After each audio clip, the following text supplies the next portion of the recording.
We are on the special article of Rabbi Ashla called Mutual Responsibility, and we are on verse 21.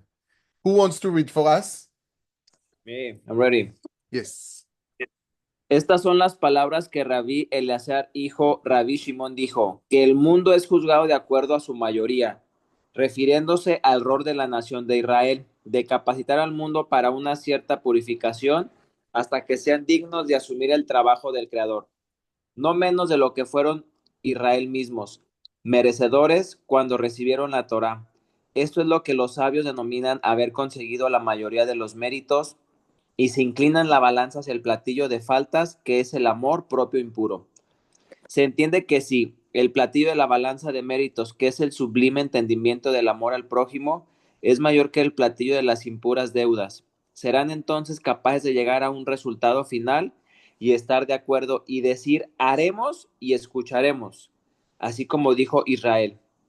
Pero si antes de esto, es decir, antes de lograr la mayoría de los méritos, por supuesto que vence el platillo del amor propio, entonces se negarán a aceptar su yugo. Thank you. So he says, you can hear me, right? Yes. He says, those are the words of Rabbi Elazar. Who is Rabbi Elazar? Rabbi Elazar is the son of Rabbi Shimon Bar Yochai. So Rabbi Elazar says, the world is judged based on its majority. שכוונתו על תפקיד האומה הישראלית להכשיר את העולם להזדקות מסוימת עד שיהיו ראויים לקבל עליהם את עבודתו יתברך לא פחות משהיו ישראל עצמם ראויים בעת קבלת התורה. Means what? Means let's say we go to elections, right? Let's say the president or the mayor or something like that. There are two boxes. Two people wants to get elected. So people put envelopes in this box, also in that box. And imagine that there's 1,000 people voted for this guy and 1,001 people voted for that person, right?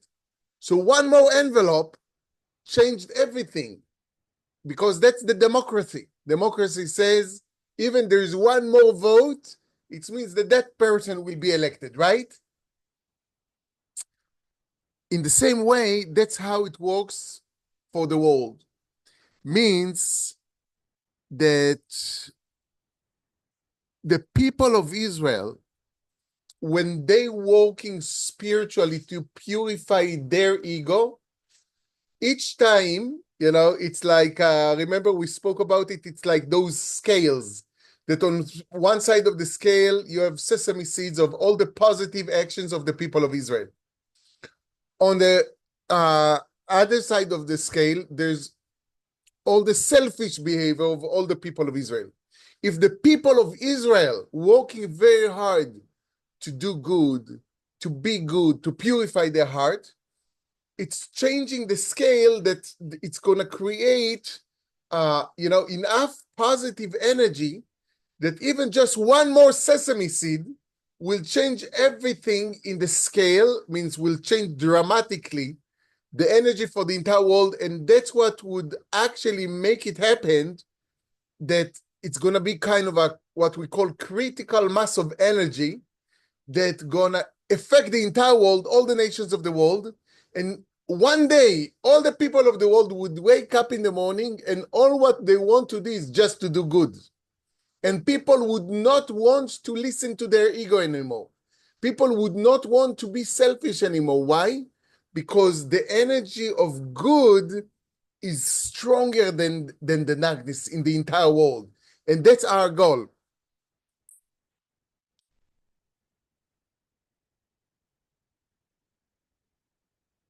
And, what make people in the world decide one day to stop to be selfish and to focus all their life and all their energy of doing good? What make it happen? When people have clarity. When you have one day, let's say someone is smoking, right? And, I'm not telling you what to do with your personal life, obviously, right? But let's say a person is smoking and he don't realize that it's not good for him, right? So, he's continued to smoke. But one day he coughing, he wake up in the morning coughing, and like he realize it's so clear that it's so bad for him that if you put it on the scale, it's more bad for me than good. Why a person continue to smoke?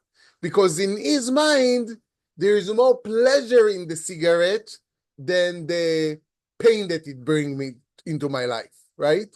But if one day there's a clarity in the mind of the person that bring me more pain than good, so a person will make the decision to stop, right?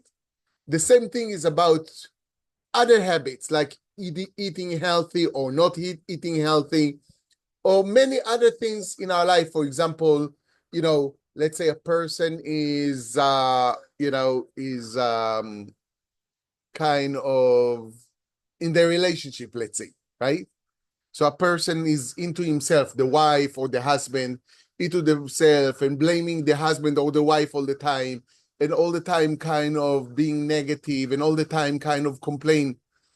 When a person one day will realize that that behavior would, take his relationship away, and his wife or husband would not want to live with them anymore, then a person wake up and say, I want to change. I want to stop my behavior because he realized that, complaining and blaming bringing more pain into his life than joy.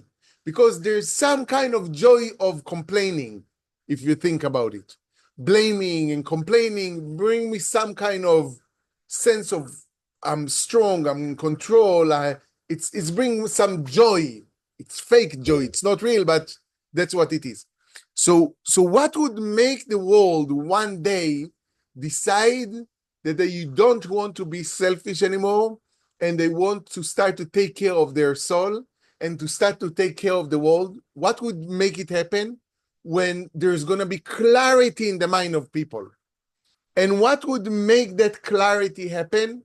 When the people of Israel understand it and they live in the right way, from consciousness point of view, that would affect the entire world, and the entire world also would realize it. So that's why we, people that learning Kabbalah and understanding those kind of ideas, we should understand that every one of us, when we pushing ourselves to be more positive, to overcome our anger, to learn how to smile more, to learn how to be more positive, to think better, to be more generous. When we working on ourselves from inside, it's affecting the entire world. It's helping who knows how many people all around the world, that energy will be spread in the world and would awake people spiritually also to start to listen to their soul instead of listening to their ego. Okay? Okay. Let's continue to read a little bit. Please, whoever wants to read.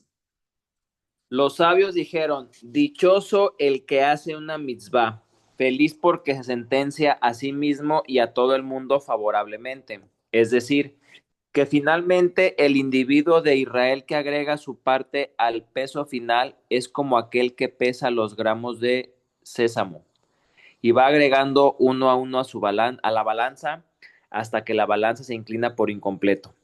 Ciertamente cada uno toma parte en el acto de determinar y sin la parte de cada uno no se podría llegar a un resultado determinante.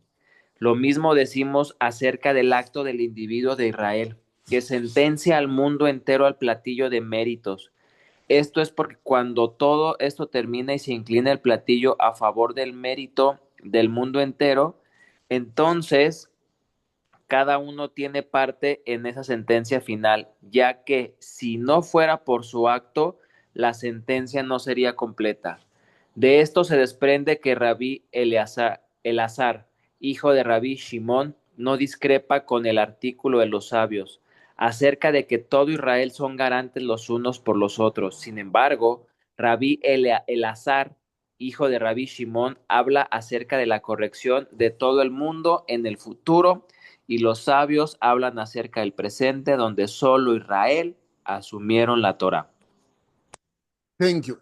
I just want to remind you that Rabbi Ashlag wrote these articles in the last century, 1933, approximately 100 years ago. And, it's like, it's interesting what we're reading here, that Rabbi Shimon Bar Yochai says that the people of Israel, when they received the Torah on Mount Sinai, they took upon themselves to be responsible for each other. Every one of them said, we will be responsible for the people of Israel, that I'm working hard to be nice, to be positive, to overcome my anger, to overcome my laziness, to overcome my stubbornness, to learn how to share, to learn how to open up my heart. Because when I'm working hard spiritually on myself, this energy affecting the rest of the people in the people of Israel and helping everyone else also to wake up spiritually and to be positive and to stop to be egoistic and everything. That's what Rabbi Shimon Bar Yochai says. That's how the people of Israel started the spiritual walk in the world. But Rabbi Elazar, the son of Rabbi Shimon Bar Yochai, right? That's his name.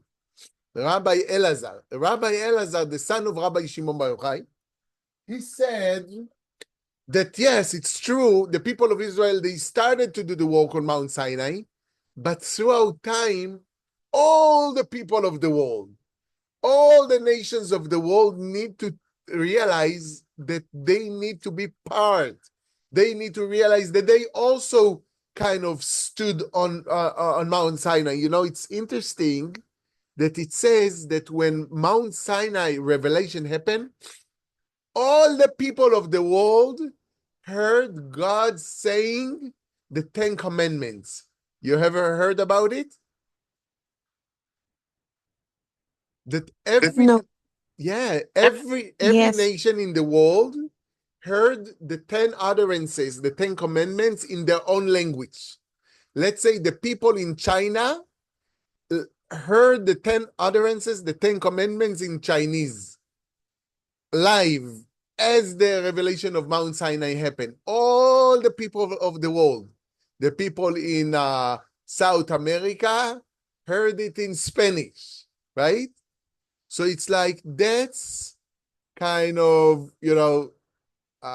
means the people that, obviously America was not revealed, yet. But anyway, that's what I meant. I meant that all the people of the world means, and it says that all the Torah, all the laws of life exist in the 10 Commandments, in the 10 ordinances.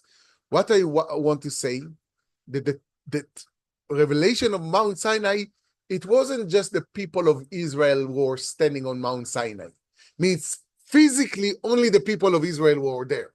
But all the souls of all the people of the world heard the message of Mount Sinai, and every human being in the world already got inside their consciousness, the understanding that they responsible for the rest of the world.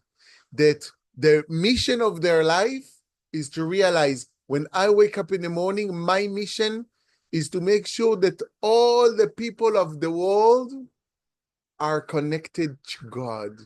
All the people of the world understand what their spiritual walk in this world. Every one of us that, we study Kabbalah, and we listening, watching and reading the article of Rabbi Ashlag, reading the Zohar, it's not a coincidence that we're reading it today, because something in our soul tells us we have responsibility for the world. God talk to our soul, right? You can hear me? Yes. God is talking to our soul and telling us every morning. It says, by the way, you should know that it says that every day, every morning, there's a voice coming from Mount Sinai. It's not a physical voice, it's a spiritual voice to every human being in the world, and try to awake that person from inside to remind every human being in the world about the spiritual work that they came to do in this world. Every day, we have a voice inside that tells us, remember what God wants from you. You are here in this world for a reason. You have a mission to spread the love of God in the world. You have a mission to help all the people of the world to learn how to be connected to God, to learn how to be a channel of God. Okay? And that's the responsibility of all of us.